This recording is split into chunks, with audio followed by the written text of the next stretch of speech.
নমস্কার, আমি ডক্টর অমৃতাক্ষ দেব। আমি একজন নেফ্রোলজিস্ট আর রুবি জেনারেল হসপিটালে প্র্যাকটিস করি। এই ওয়ার্ল্ড কিডনি ডে সম্বন্ধে কিছু টিপস আপনাদের দিতে চাই। এবার ওয়ার্ল্ড কিডনি ডে থিম হলো কি আপনার কিডনির স্বাস্থ্যের ব্যাপারে জানুন। এখন কিডনির স্বাস্থ্যের ব্যাপারে কিভাবে জানবেন?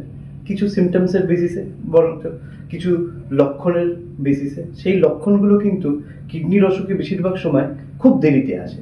ওই জন্য লক্ষণের জন্য অপেক্ষা করবেন না।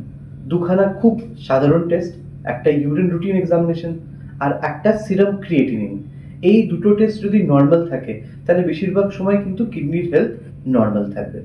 কাদের এটা করানো উচিত? এটা সব ডায়াবেটিকদের করানো উচিত, সব হাইপারটেনসিভদের করানো উচিত।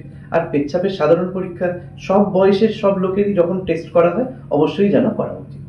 এই টেস্টগুলো করলে আমরা কিডনি অসুখকে অনেক আগে ধরতে পারবো, যাতে এর চিকিৎসা সফলভাবে করতে পারি।